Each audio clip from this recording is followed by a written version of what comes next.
Типичный рынок Афганистана. Видите тачку в центре? Присмотритесь, перед ней белый бронированный Land Cruiser.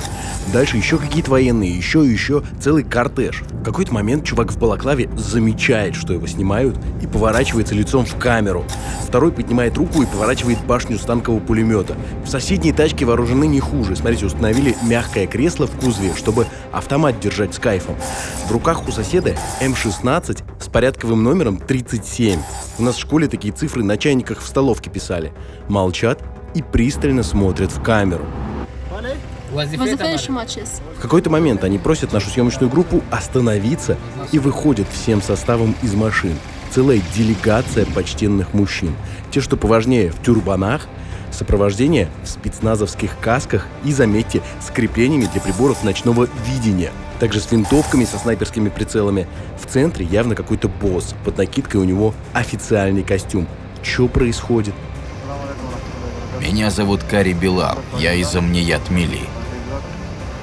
От властей Эмирата нам дан приказ о том, чтобы мы охраняли все провинции и кишлаки.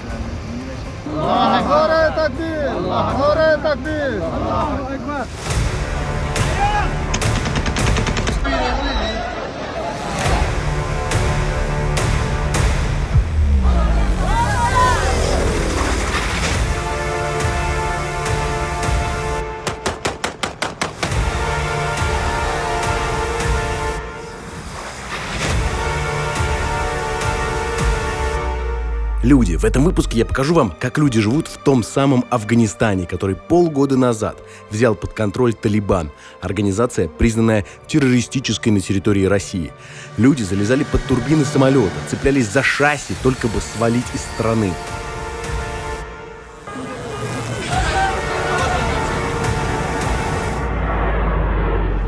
Сегодня я возьму интервью у сотрудника афганского правительства, который расскажет нам, почему люди по полгода не получают свои зарплаты. А чтобы снять наличные в банкомате, не просто часами стоят в очереди, а иногда и ночуют, прямо спят всей семьей под открытым небом, чтобы не упустить свою очередь. Один день надо очередь занять, и на следующий день там около 5-6 часов в очередь надо стоять, чтобы денег взять. Спросим, правда ли, что в некоторых регионах Афганистана люди начали продавать свои органы, только бы получить хоть какие-то деньги. Я слышал, что некоторые люди продали свои почки, чтобы купить еду и себе и своей семье. Сколько это стоит? Около $2000 начинается до 4-5 тысяч. А также специально для канала «The Люди» журналистка и востоковед Александра Ковальская проедет по зонам, где еще недавно шли бои талибов с регулярной армией Афганистана. Вот это, судя по всему, заброшенная военная база, либо полицейский участок. Я сильно подозреваю, что 2-3 месяца назад здесь шли бои вдоль дороги между правительственными войсками и бородатыми парнями с калашниковыми. Александр отправится на запад из Кабула, преодолеет 2 перевала, чтобы добраться до одного из красивейших мест Афганистана – города Бамиана.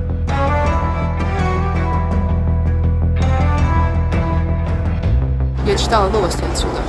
Идут бои, опять же, между правительственными войсками и теми, кого нельзя называть запрещенным движением Талибан. Люди в Бамиане живут удивительным образом. Некоторые из жилищ здесь выдолблены прямо в горах, вот словно норки большого муравейника, а дома построены из глины, словно маскируются под горы, так что с высоты даже и не разберешь, живет ли здесь вообще хоть кто-то. Сейчас опять вышел интересный случай. Только я собралась уходить, пришел какой-то лип и спрашивает: «А пошли ко мне в гости, хочешь? Я тебя ужином угощу». Бамиан очень древний. Здесь время как будто остановилось много веков назад. И, конечно, узнаем, как люди живут в столице Афганистана – Кабуле. Я в Кабуле. Я в Кабуле. Я в Кабуле. Когда-нибудь я научусь произносить эти слова и внутренне не лежать от восторга и не впадать в эйфорию. Если бы я была модным блогером, я бы сказала, что Кабул – это мое место силы. Я здесь в ресурсе и в моменте.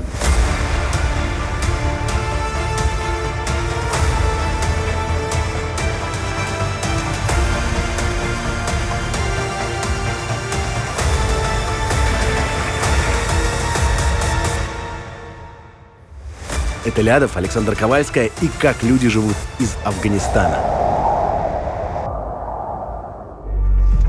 Глядя на ситуацию вокруг, ты понимаешь, конечно, что Афганистану нужен не один год, чтобы выправить свою экономику. Как страна будет выходить из этой ситуации, пока неизвестно. По словам местных жителей, у нынешнего главы Минфина, а зовут его Гуль Ага Ишакзай, нет даже экономического образования. Но может там хотя бы советники найдут.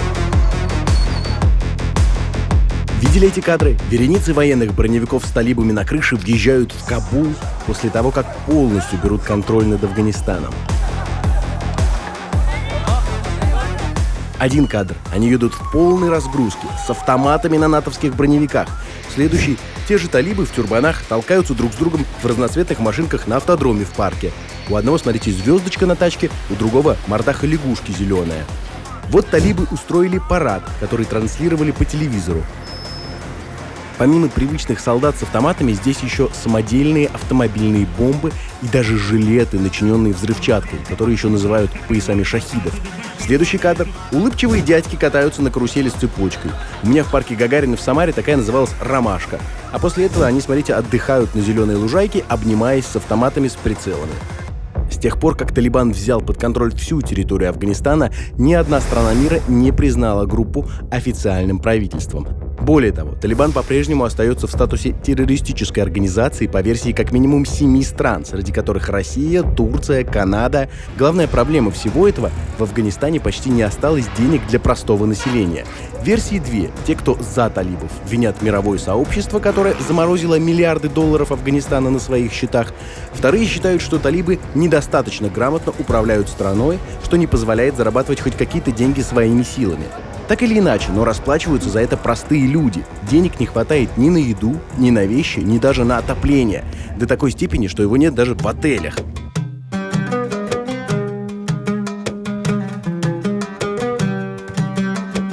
Вот это дом, где я живу. Это так называемый гостевой дом. Тут обычно останавливаются иностранцы, как правило, журналисты, кто приезжает не очень надолго. И все, кто видели этот дом на фото или в инстаграме моем, говорят: «О, тут так красиво, тебе повезло».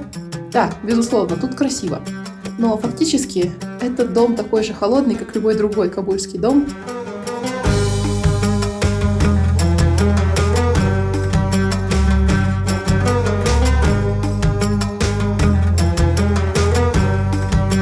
А в Афганистане нет центрального отопления. Зато есть вот такие печки. Вон она за моей спиной. Печка-буржуйка. На местном наречии бухари. Если ее топить, как сказали мне афганцы, 2 раза в день, то будет тебе тепло и весело. Вот на самом деле нет. Я топила ее 3-4 раза. Это афганцы с детства живут вот в таком холоде. Они знают, что зимой в доме такая же температура, как на улице. Именно поэтому обязательный элемент практически любой афганской семьи — это вот такое интересное одеяло, которым укутывается вся комната, вплоть до стола, а под него засовывается печка. На нашем языке называется сандали. Там такое одеяло толстое такое. Так. Вата внутри. Древесный уголь там зажигает, потом под пеплем его закрывает. Он с 24 часа очень горячим сохраняется. Оно согревает сандали, и ноги тоже теплые. Это в Афганистане в основном 80% людей без музыки. Потому что центрального отопления нет? Да, ничего здесь, никаких таких отоплений, ничего нет. Уголь стоит каких-то безумных денег, 1800 рублей за мешок, и хватает такого на неделю, максимум 2. И в отеле с этим прям беда. Печки у нас тоже нет, потому что хозяин жадюга. Единственный способ спасаться — это либо газовый обогреватель, но они опасные, взрываются и т.д., либо обогреватель электрический. Саша приехала в Афганистан почти сразу после прихода талибов и прожила здесь несколько месяцев, рассказывая о всем, что происходило после смены власти. И да, все это время она регулярно болела, потому что жила в доме без отопления. Хозяин этого замечательного дома сейчас в Америке. Отбыл туда в августе, сразу после прихода талибов. Почему отбыл? Он вел очень прозападный образ жизни, очень прозападный. Носил джинсы, футболки с коротким рукавом, слушал рок западный, его любимой группой были Led Zeppelin, фанател лично от Джимми Пейджа, но это плавно, если бы дело ограничивалось только этим. У хозяина был свой ресторан, где, о ужас, продавали запрещенный алкоголь. К тому же он был известен в Кабуле, как бы это помягче выразиться, как Дон Жуан. Менял подруг как перчатки. Понятно, что с таким образом жизни, с такой репутацией, ожидать от талибов чего-нибудь хорошего ему было ой как трудно, поэтому, чтобы не испытывать судьбу, он решил эмигрировать. Вот. Сейчас управляет этим домом из Америки, пытается взять жильцов побольше, дать им поменьше. Александра общалась с врачами Афганистана, которые рассказали, что талибы начали насильственно отправлять наркозависимых в госпитали. Зачем я надеваю платок, спросите вы? А затем, что Афганистан – мусульманская страна.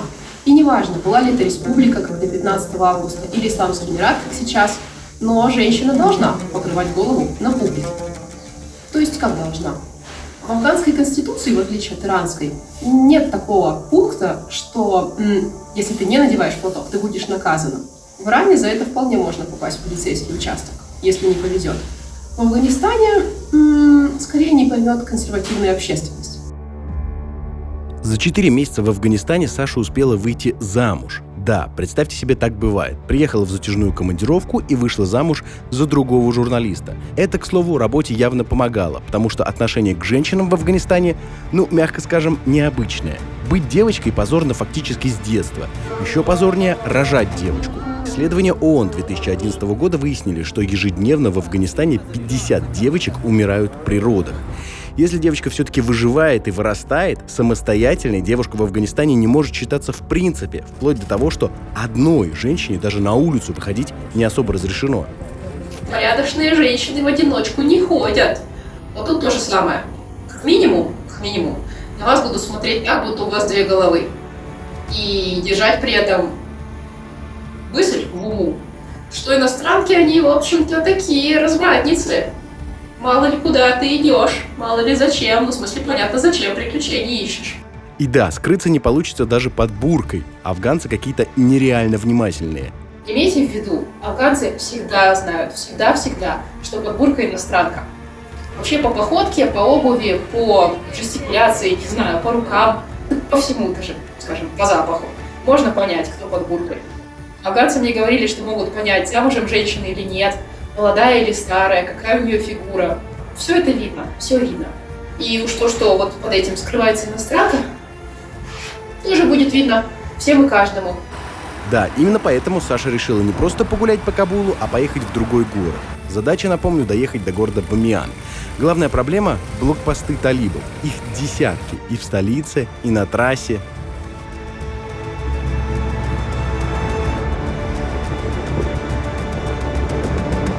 По идее, теоретически, на выезде бородатые парни с автоматами на выезде из Кабула должны проверить документы у нас и посмотреть, что лежит в багажнике. Но в машине сидят 2 женщины, а это обычно действует лучший пропуск. Машин в городе много, но движение организовано хаотично. Водители даже на красной не всегда останавливаются. Водить машину в Кабуле не так просто. Никто не смотрит на дорожные знаки. Трафик большой.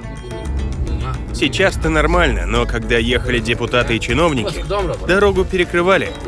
И пока они не проедут, народ никуда не уедет.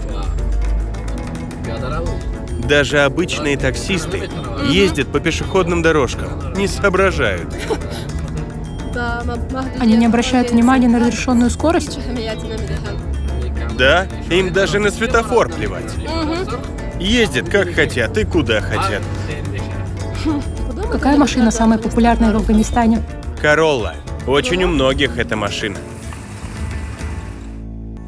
Хаос тут не только на дорогах. Серьезная проблема Кабула, которую пока никак не могут решить талибы – угон тачек. Воруют их постоянно. У меня вот, например, воровали машину. Как это произошло? С моего дома они своровали машину. Кстати, угнали тоже Короллу. Сибгатулла Рахим, рассказывая мне об этом из Кабула, сильно рискует, но накипело. Он работает в Министерстве финансов Афганистана уже много лет. У него должность, требующая узкой квалификации, поэтому талибы оставили его работать, несмотря на то, что почти всех людей в правительстве заменяли на своих. Твоя, например, машина, она прям на улице стояла или где-то в гараже? Не, в гараже у меня дома. О, в гараже у тебя даже стояла машина? Да, и настройка GPS была там на этом, но они как-то смогли это отключить, воровать мою машину. А, у тебя локатор даже, то есть, был там в этой машине, да? То есть, они его отключат, с ума сойти. Ого, ого. Я вот пошел к там, те, кто обязательно за порядок, но они не смогли никак помочь и даже не знали, как помочь мне. Все-таки я не нашел свою машину. Такие примеры очень много. И даже вчера у моего соседа украли машину. Очень много примеров такие. Я когда пошел в Талибан, где у них центр, там очень много людей были. За неделю там около 15 машин потерялись. Но они не смогли справиться с этим, не смогли найти воров.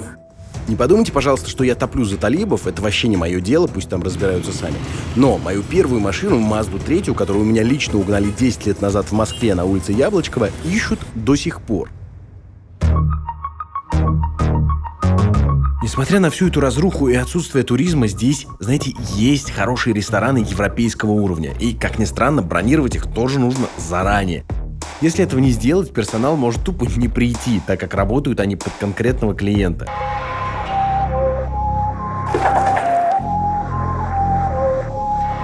Кстати, предпосылки для порядка на дорогах в Афганистане все-таки появляются. Например, дорожные знаки. Некоторые из них довольно забавные. Вот этот, например, за моей спиной. Вот прям, знаете, обидно. Уже не знаешь, что съесть, чтобы набрать пару лишних килограммчиков. А тут вон какой пухляк дорогу переходит. Ну вот как так? Разве так можно? Кстати, общественный транспорт, по крайней мере такси, вполне ездит. Правда, дорого. По рублям, если сказать, с одной точки города в другой, раньше было за 100 рублей можно было ехать, вот теперь 200 надо платить. И потому что цена на бензин увеличилась.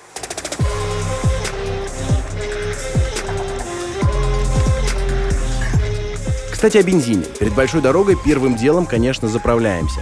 Кстати, зацените цены на бензин. 51 рубль за литр. И это при том, что они уже повысились. Получается дешевле, чем в России. Это при том, что по запасам нефти Афганистан находится на одном из последних мест, в отличие от России, к слову. Да, это у соседей Афганистана. Ирана, Ирака и даже Пакистана нефти очень много. И там черное золото всегда было важнейшей причиной войн в регионе. Но в Афганистане они происходили совершенно из-за другого.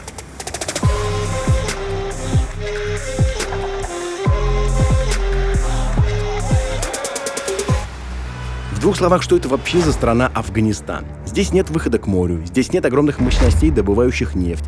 Зато здесь есть опий-сырец. Главный элемент для производства героина. В Афганистане его много. Насколько? На 2019 год доля Афганистана на мировом рынке героина составляла 92%. То есть практически весь мировой героин производился здесь и составлял основу экономику всей страны. Например, за 2014 год прибыль от продажи опиатов составила 60% ВВП Афганистана, по данным Управления ООН по наркотикам и преступности. Причем так было всегда, кто бы ни пытался решить эту проблему. Например, если в 70-е годы Афганистан производил 300 тонн опиума в год, то с началом войны и приходом советских сил урожай опиума уже 1500 тонн в год. При американцах производство выросло еще до 5-6 тысяч тонн опиума в год. Видите, единственный год, когда производство опиума все-таки удалось сократить, это 2001. Да, удалось это в тот момент как раз талибам, правда, совсем ненадолго. Но как? Продолжаем наш путь, попробуем разобраться.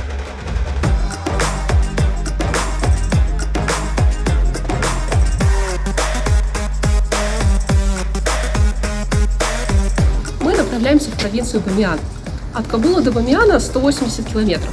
По идее, часа 3 пути. Это как съездить на выходные из Москвы во Владимир. Но мы никогда не знаем на самом деле, что придет в голову этим бородатым парням с калашниками. Выдвигаемся из города, вокруг почти одни мужчины. Вот ребенок, девочка, еще совсем кроха, а уже укутана. Вот елка превращена в самодельную витрину на дороге. Бананы, гранаты выложены как на выставку. Вот мужик выложил себе остров из луковых мешков. Очень колоритно. Смотрите, разделывают туши коров прямо на улице. Сегодня день рынков. Все, кому есть что продавать, выходят на улицы.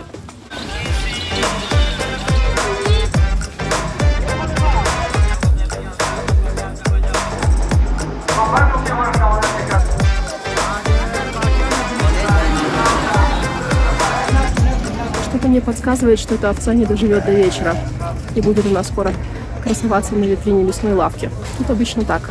Утром прикончили, к вечеру продали. Во второй половине дня афганцы уже не торопятся покупать мясо, говорят, качество так себе. В принципе, их можно понять. Холодильников нет, и мясо висит на крючках снаружи, иногда на жаре.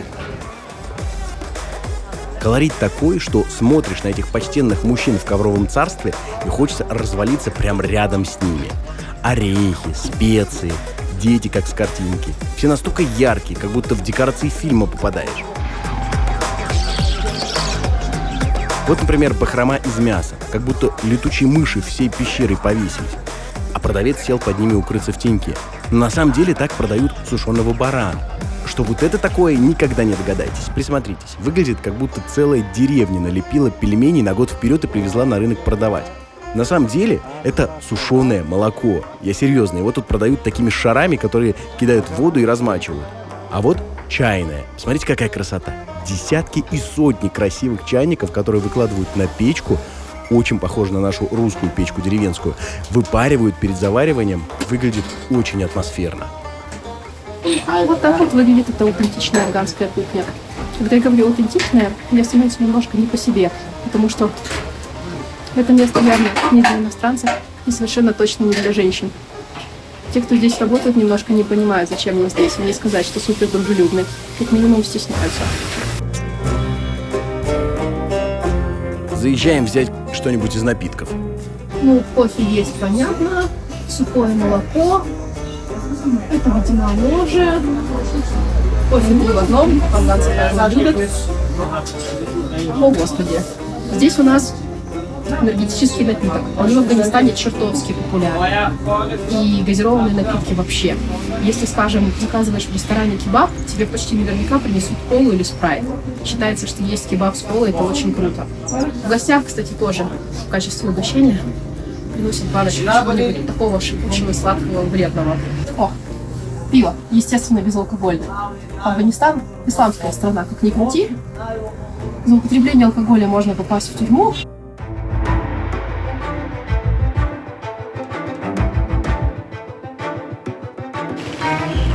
Женщины на улицах, если есть, то в бурках, у которых даже глаза закрыты специальной лентой.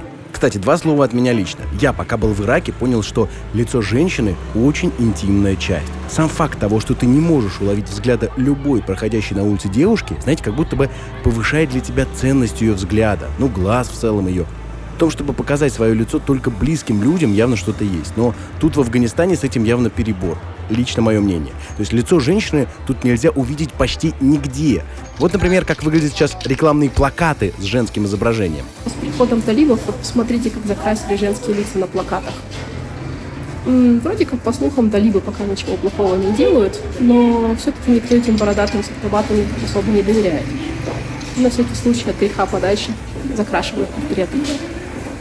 Как вы помните, талибы 20 лет назад были строго против изображения. Сейчас они сами берут селфи.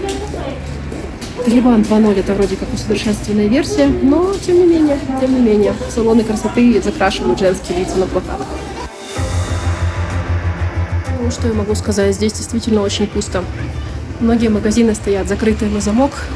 Те, которые открыты, все равно пустые, покупателей нет. У местных нет денег на такие сувениры, на такие поделки. Иностранцев, кроме меня, похоже, сейчас не наблюдается. Грустно, конечно.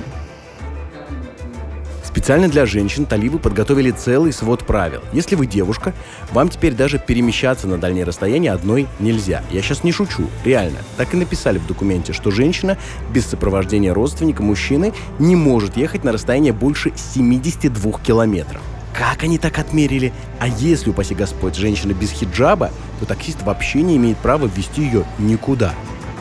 Вот впереди как раз одна из этих знаменитых кабульских пробок, в которой запросто можно простоять пару часов. Но будем надеяться, что нам опять повезет.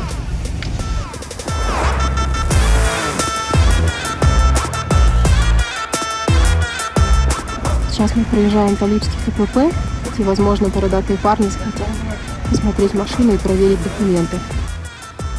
Водители останавливают на проверку, он протягивает какой-то пропуск, человек на контрольном пункте берет его и смотрит куда-то вдаль. На проезжей части огромные бетонные блоки, сужающие дорогу так, чтобы постовой мог контролировать каждую проезжающую машину. Это блокпост. Вдали другой человек с автоматом накидывает на голову что-то от жары. Говорят, надо ждать.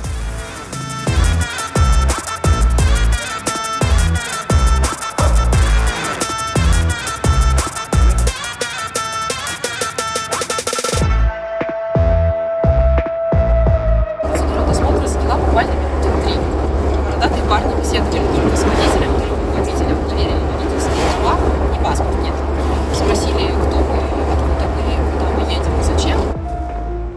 72 километра от точки выезда Саши никто не отмерял, но помимо перемещений с приходом талибов появилось еще много новых правил. Под запретом теперь компьютеры и интернет, видимо, это рассадник разврата. Запрещаются шахматы. Кстати, в Саудовской Аравии они тоже приравнены к греху, потому что, цитата, являются азартной игрой и провоцируют ненависть и вражду между игроками.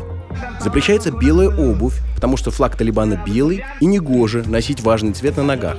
Запрещается телевидение. Стоит задуматься. Музыка. Имеется в виду, что если у тебя отель или ресторан, теперь нельзя включать музло под жрачку. Но говорят, что этот запрет не работает. До этого большинство людей там в западных одеждах, в джинсах ходили. Вот теперь больше людей стараются в национальных одеждах выйти на улицу. Резкие движения не делают. Что еще, кроме джинсов? Я не знаю, фильмы, может быть, какие-то тоже запретили. Еще вот расскажите об этом. Талибаны объявили, что вот лучше телевизором там не показывать западные сериалы, вот западные фильмы. Количество этих фильмов и сериалов очень меньше стало. Там по некоторым телевизорам там показывают турецкие сериалы все еще. Те сериалы, которые не сходят там с афганской культурой, они уже запретили и уже не показывают. Также запрещено заниматься изобразительным искусством, но, проще говоря, рисовать. Видимо, в их представлении человек может рисовать только непотребщину. Также из новых правил мужчина обязательно должен носить бороду, причем определенной длины. А вот женщинам нельзя примерно ничего. Работать, нельзя лечиться у врачей мужского пола. Также талибы выступают за запрет женского образования, но это все пока только на бумаге. Вот три учительницы из школы попросили нас подвезти. Я спросила, неужели вы пешком ходите? Тут ведь километров 10. Они сказали, да.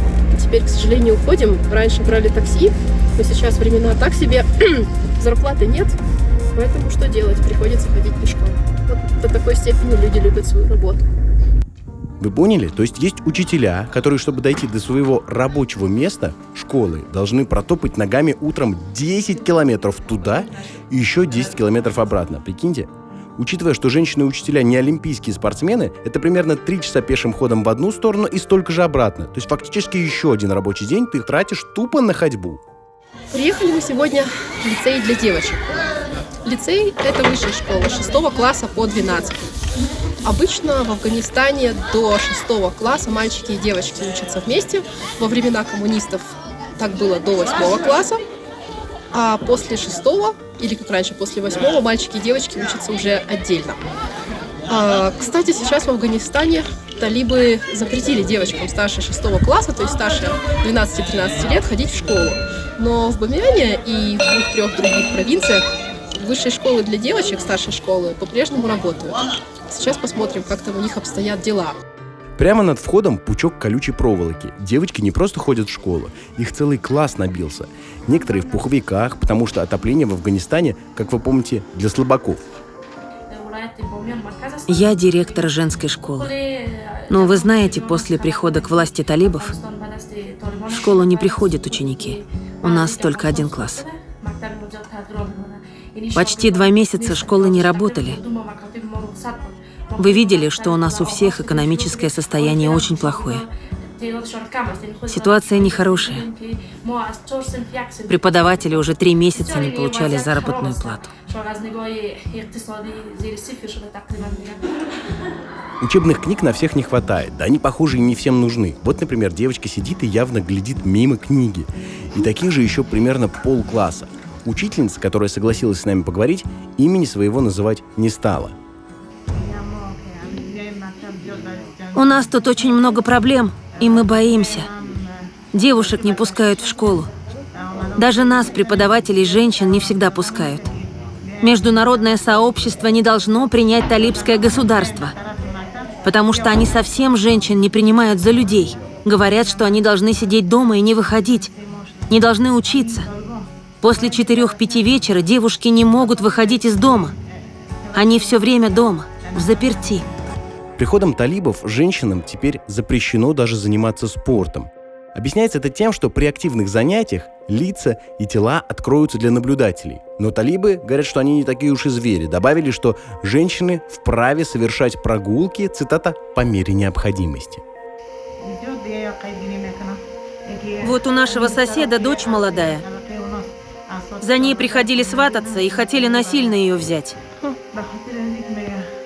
Им пришлось отдать замуж свою 18-летнюю дочь другому человеку, чтобы от нее отстали. Вот, например, моя дочь ходила на базар. На нее накричал талиб и сказал, чтобы она после 4 не выходила из дома. Вот поэтому мы очень беспокоимся.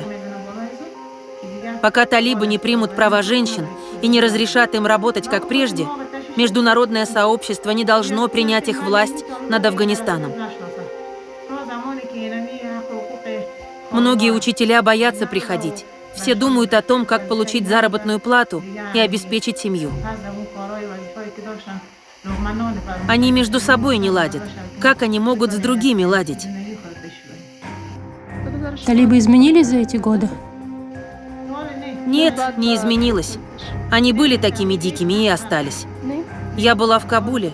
Если девушка не покрыта, ее избивают.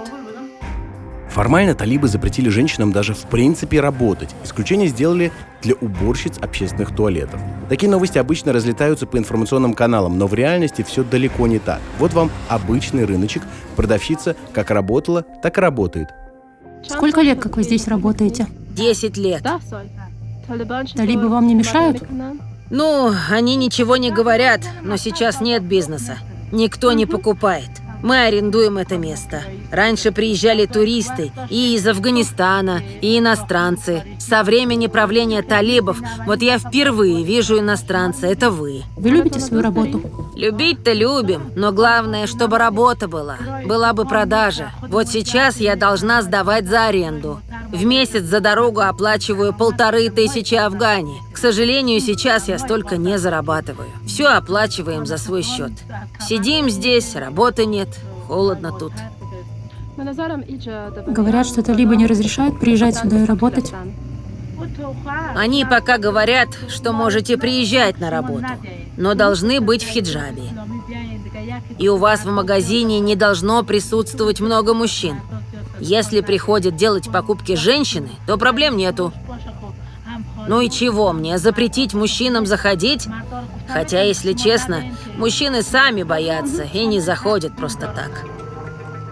Женщину зовут Насима Назари. Надо отметить, что это очень смелая женщина. Вы замужем? Да, но он наркоман. Все расходы семьи на мне. До талибов было нормально, но сейчас так себе. У вас есть дети? 3 ребенка у меня. 2 сына и дочь. Они ходят в школу? Ходят, но без особого энтузиазма. Вот дочка не пошла. Вчера здесь была драка, и дочка боится. Говорит, если опять начнется война, то что нам делать? Думаете, будет война? Кажется, сейчас очень спокойно. Спокойно-то да, но в четверг здесь был конфликт между 2 группами на базаре. Были раненые и погибшие. Кажется, 1 человек погиб. Вот вчера дочка не ходила в школу. Я сама не пришла на работу. Если будет опять война, то не будет машины. Как нам добираться до дома? Как изменилась ситуация после прихода к власти талибов? Безработица на высшем уровне. Цены на продукты очень высокие. В общем, экономическое состояние плохое у всех. До этого мы покупали вещи и продавали. А сейчас не покупаем и сами не знаем, что будет дальше.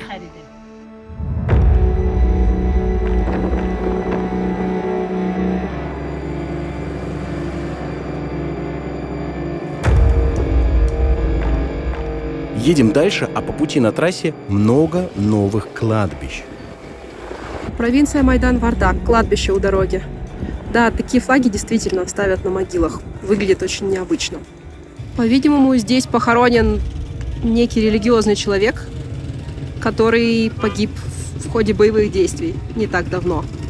Боевые действия в Афганистане, как вы помните, прекратились 15 августа. До того обстановка в провинции и в стране вообще была очень напряженной. Бои действительно унесли много жизней. Причем, если посмотреть статистику, окажется, что больше потерь было со стороны талибов. Важный момент. Многие населенные пункты, деревни, поселки и даже города сдавались талибам без боя. Так было с пятым по величине городом Афганистана Джалалабадом. Кто-то сдавался, надеясь сохранить жизни людей, а были и те, кто приветствовал талибов.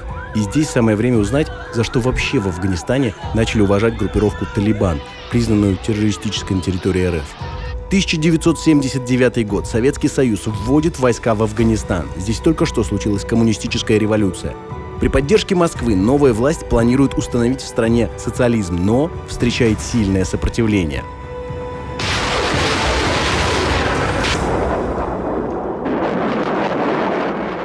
Дело в том, что Афганистан – страна, в которой уживается много раздробленных групп. Только небольшие фракции людей живут в нескольких крупных городах, включая те, что поддерживали новое правительство. Но большинство афганцев жили в сельской местности, где люди жили, как правило, бедно, консервативно и придерживались своих племенных или исламских традиций. Поэтому множество полевых командиров придерживалось интересов своих этнических групп и не подчинялось Кабулу. Что наблюдаете? 601. Огонь! Так вот, когда коммунистическое правительство начало вводить новые реформы, не уживающиеся со старыми традициями, сельские местности восстали. Они сформировали множество отделений народного ополчения, которых общим словом называли маджахедами. Ежедневно здесь приходится сталкиваться с тем, к чему привыкнуть нельзя. Душманские мины и снаряды рвут дорожное полотно. Укрывающиеся на горных склонах вдоль дороги бандитские группы постоянно угрожают жизни советских и афганских дорожников. Начинается война. Советский Союз вводит войска и начинает полноценные боевые операции. Однако это заставляет сплотиться маджахедов сильнее и сильнее. Тысячи добровольцев извне приезжают, чтобы помочь им. Американский президент Джимми Картер подписывает секретный указ, по которому США начинают помогать антиправительственным силам. Деньгами и оружием. Начинается долгая, изнурительная война, которая растягивается на 9 с лишним лет. Но в итоге советские силы выходят из Афганистана, и через 3 года коммунистическое правительство разваливается.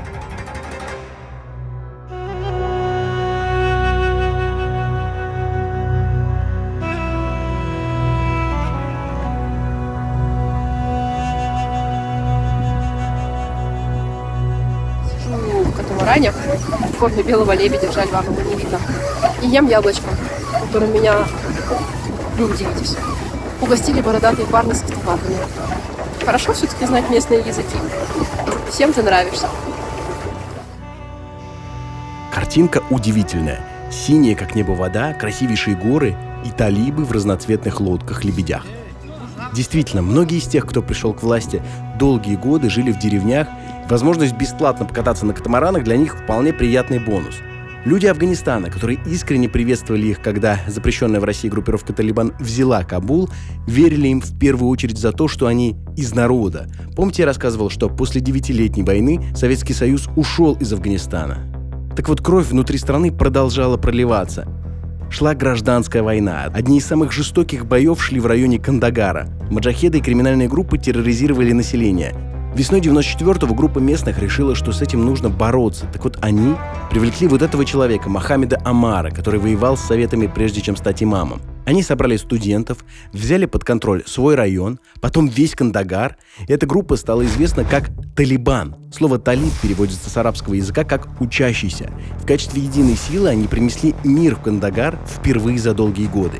И это как раз та причина, по которой много людей поддержало их. Затем они стали продвигаться вперед по стране, беря под свой контроль огромные территории. Из волонтерского движения они довольно быстро превратились в крупную организацию, которая могла сама себя финансировать, собирая налоги и, да, получая откаты от продажи опиума. Поэтому, если им и удалось сократить производство опиума в 2001 году, то совсем ненадолго. Огромную поддержку им оказал сосед Пакистан, который очень не хотел победы других народных дружин. В сентябре 96-го Талибан вошел в Кабул и взял под свой контроль Афганистан в первый раз. А берут его уже американцы, войдя сюда после своих взрывов-близнецов.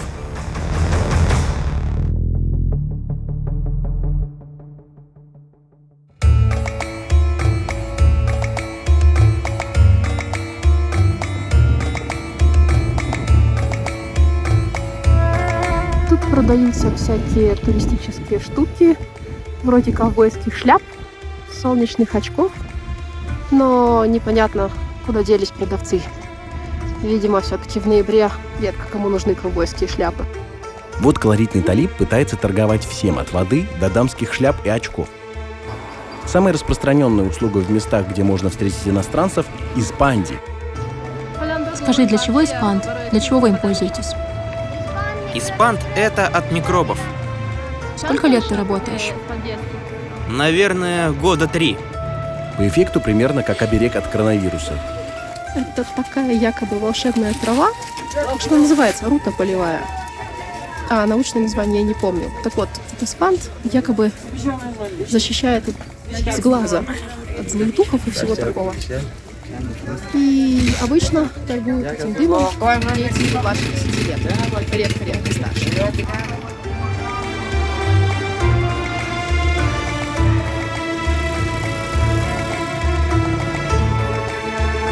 Несмотря на то, что в страну полгода фактически не приезжают туристы, кафешки и ресторанчики работают. Причем зацените, если вы приходите в ресторан с женщиной, вас попросят сесть в отдельное помещение. В ресторанах есть так называемое семейное отделение. Если приходят женщины или мужья с женами, братья с сестрами, в общем, если кто-то приходит с представительницей прекрасного пола, то для них есть особое местечко, как правило, отгороженное стеной или хотя бы шторкой. Вот мы сейчас с моим водителем сидим на 2-м этаже в такой семейной секции. В основном в кафешках пусто. Главная причина – у людей тупо нет денег. И даже если их вам пришлют или положат на карту, получить их на руки очень трудно. По указанию Центральному банку в неделю $400 лимит стоит, но частные банки дадут $200, и это много в очередях надо стоять, чтобы получить эти $200. И с этим проблема очень большая. Многие люди голодают. В столице это немножко лучше по сравнению с другими провинциями. Но в общем люди голодают, и ситуация хуже становится с каждым днем. Есть некоторые магазины людей, которые помогают те людей, которые нуждаются в помощи, и можно увидеть там большие очереди, где там раздают еду, где, например, помогают другим людям там с наличными деньгами. Вот, например, WFP от ООН раздавали 7000 афганика, которые там около $80. И очень большие очереди этими стояли. В некоторых местах ситуация дошла до того, что люди начали продавать свои органы. Посмотрите на огромный шрам у этого человека. Его зовут Гулам Хазрат. Интервью с ним записало агентство Associated Press. Я не могу пойти и выпрашивать деньги. Я просто не могу побираться. Поэтому я пошел в госпиталь и продал почку, чтобы хотя бы какое-то время иметь возможность прокормить моих детей. Есть предположение, за сколько Гулам продал почку? Около $2000 начинается до 4-5 тысяч по-разному. Это разные цены, там, как договориться, там, людей, там, некоторые больницы. И это по закону нелегально, но сейчас делают это. От $2 до $5 тысяч за почку. Да. Кошмар. Как в остальном ситуация? Вот несколько дней назад взрывы были, да, писали про них, 4-5 дней назад. Вот расскажите, что происходило? Иногда бывают там взрывы или некоторые конфликты бывают, но в новостях ничего об этом особенного не пишут. Вот взрыв с какой стороны был, вот это Даиш был или кто-то другой. Но про этого никто ничего не говорит. И раньше до этого вот телевизоры и все в этом очень активно над этим работали. Вот сейчас, к сожалению, там мало новостей бывает. Мы слышим иногда так взрывы, но там в новостях ничего не бывает. А как новости вы вообще узнаете? В основном через соцсетях мы узнаем новости.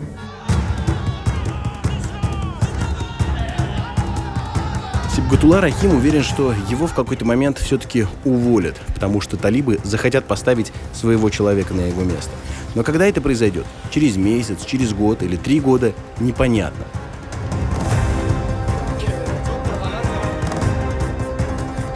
Вообще, информации о том, что на самом деле происходит сейчас в Афганистане, очень мало. Свободной прессы, которая бы имела доступ к политикам и чиновникам в Кабуле, почти нет. Поэтому мнения все составляют по редким новостям, которые доносятся из Афганистана. Причем больше всего репостят какой-нибудь жесть, типа истории с почкой. Но совершенно не ясно, насколько много таких случаев, в каком состоянии медицина Афганистана в принципе. Помните чуваков в полном обмундировании, которые остановили машину Александры в самом начале выпуска? Мы тормозим, выходим на дорогу, там большая толпа вооруженных людей, у некоторых закрытые лица. Оказалось, что это был конвой высокопоставленного человека из органов госбезопасности. И он остановился поболтать, увидел иностранца, ему стало интересно, что я здесь делаю. Журналист, а хотите интервью проведем? Мы должны ходить и спрашивать у людей, есть ли у них проблемы, обеспечивать безопасность всем жителям страны. Мы контролируем всех служащих исламского эмирата, чтобы никто не нарушал права народа и не учинял тиранию. За эти 20 лет народ Афганистана очень многое потерпел. Мы стараемся все обеспечить для народа. Народ очень доволен нашим правлением. За эти 3 месяца мы старались хорошо исполнять свои обязанности. И попробуй возрази ему после этой фразы. Тут больше, чем по автомату на человека. И дал мне такое импровизированное интервью, точнее, это был его монолог. Мы сотрудничаем с народом, и народ с нами. Мы стараемся прикладывать еще больше усилий для улучшения ситуации. Мы просим международное сообщество признать нас, нашу власть, и чтобы никто не вмешивался во внутренние дела Афганистана. Спасибо и вам. Военные исламского эмирата всегда готовы обеспечивать вашу безопасность. Просьба к вам. Покажите, как все на самом деле. Какова реальность исламского эмирата? Покажите это всему миру. Про нас много пропаганды, но это неправда. Исламский эмират всегда на службе народа. Наше руководство и все мы служим нашему народу и всегда готовы помочь.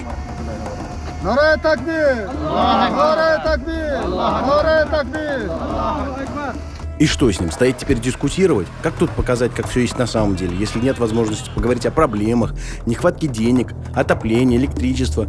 Про женщин, я так понимаю, вообще лучше молчать в принципе. Потом все желающие бородатые парни с калашниковыми сфотографировались со мной, я сфотографировалась с ними.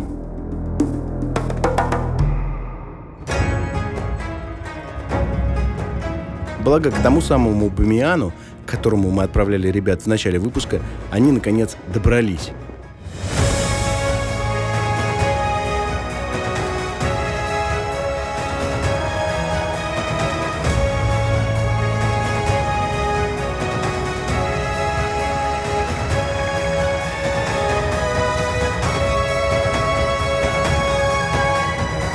Вот я в Бамияне, рядом с бамиянскими Буддами. Закат. Людей не видно, только слышно. Только что прозвучал вечерний азан, призыв на молитву. И мне, господи, не верится, что все это действительно происходит. За моей спиной вон там пещерки, где в начале 1000 лет назад, как волнительно, как говорится, где 1000 лет назад или больше жили буддийские монахи. Тогда Афганистан еще был буддийской страной. Эти пещерки, эти скалы, свидетельницы такой истории. И я об этом всем читала в учебниках с 1-го курса.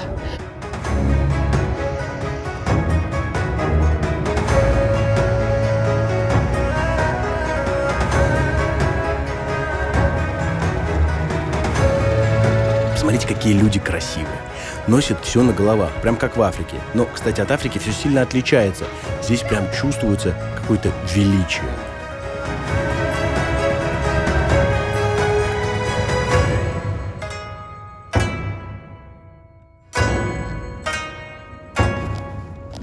Тут даже отель есть. Надо сказать, в отеле «Шелковый путь» очень красиво. Здесь интерьер в афганском стиле, все продумано до мелочей. Даже брелок на ключах, например. Ну, красиво ведь? Заходишь и сразу понимаешь, что ты вместе с многовековой историей. Чуть ли не каждый сантиметр – это произведение искусства. У отеля есть своя история, романтическая. Хозяйка, дама из Японии, тогда еще не была хозяйкой, конечно, приехала в Афганистан в 70-е годы, влюбилась в афганца, вышла за него замуж. Они с мужем до сих пор вместе. Хароми считает Афганистан чуть ли не своей второй родиной. Действительно, идешь по этим многовековым постройкам и чувствуешь себя просто песчинкой. А иногда представишь, как давно существует эта страна, и сколько горя ей пришлось пережить, так мурашки по коже. В 13 веке Афганистан завоевал Чингисхан. После него все орды тоже прокатывались через эту землю. И, надо сказать, Чингисхан подошел к разорению Афганистана довольно основательно. Было несколько случаев, когда он приказывал не только сжечь город, но и потом вспахать землю и посыпать ее солью, чтобы буквально здесь не росла трава. Что будет дальше? Большой вопрос абсолютно для всех. Кто-то говорит, что талибы изморят людей голодом и холодом до такой степени, что люди снова восстанут против них. Кто-то говорит, что они смогут установить порядок и начать работать с мировым сообществом. Так или иначе, а железно известно одно. Сколько бы ни пытались здесь выжигать землю и засыпать ее солью, земля Афганистана всегда прорастала снова. Это был Лядов, Александра Ковальская и «Как люди живут». Подписывайтесь на канал.